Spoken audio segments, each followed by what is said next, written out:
Tokyo University Story is a 2-episode OVA from 2004 about a humongous loser and his relationship with a high school crush. It's an adaptation of a 34-volume manga, and it tries to cover, from what I could tell, the entire 34 volumes in these 2 episodes. The animation is so god-awful that when the first episode began, I thought they were using it jokingly. It wasn't until about 5 minutes in that I realised this would be the standard throughout the entire anime. There was a scene with the 2 main characters riding a bike, where their facial features would leave their face and float behind them, as though the speed at which the main character was pedaling was at a velocity a mere eyebrow could not keep up with. This became even weirder when the show tried to shove fan service into the picture. The girl would sporadically lose all the bones in her arms, and they would deflate like 3-day-old sausage balloons, while the other limbs would bulge up, probably taking in the lost mass from the recently vacated limb. The first episode isn't really all that terrible. Hey, it managed to construct a cohesive narrative, which is better than most Terribad anime. The main character cheers for his crush, his underwear, in a tennis match before spreading rumours that she has an STD, being the Romeo that he is. While the girl that he has fallen for may be the thickest girl on the planet, the circumstances leading to them getting together made a fair amount of sense. The first episode ended with them promising to go to Tokyo University together. From the pacing of the episode, it felt like it covered roughly 1.5 volumes. The second episode covered the remaining 32.5 volumes. Certainly the pacing of the episode gave that impression. The main character fails to get into Tokyo University and promptly goes off the rails. He gets into a relationship with an older woman, who I swear we were never given the name of throughout the entire episode. The pervy wingman from the last episode apparently grew up to be a giant jackass, showed up for one scene to laugh at the main character, and then never appear again. I never even knew what his motivations were. The whole scene was probably a full 3 volumes in the manga. What doesn't help is how it's impossible to tell what is real and what is the main character's wild imagination. The second episode kicks off with a scene of him getting into Tokyo University, having a wonderful time and doing lots of great things, before being dropped down to earth when he realises this is all in his deluded and poorly animated mind. It might have been funny originally, but with such a short running time, a full 8 minutes of delusion seems like a pretty poor allocation of time. Plus the joke ran on for so long that I'd completely forgotten it was supposed to be a joke by the time I reached the end, leaving me dazed and confused for the rest of the episode, wondering whether the publishing company would ever call him back to finish his epic novel. This isn't the only time he has his delusions, you must understand.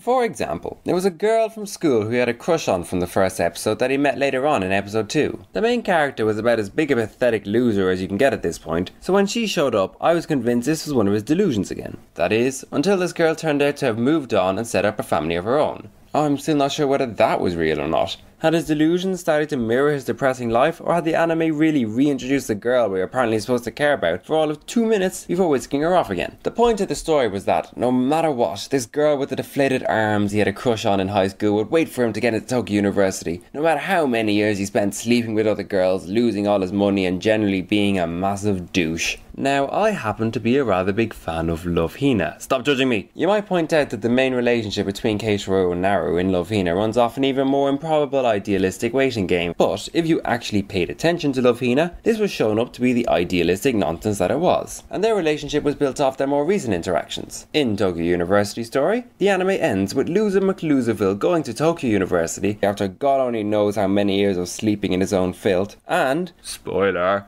he gets together with his old crush! Or maybe it was just another one of his delusions.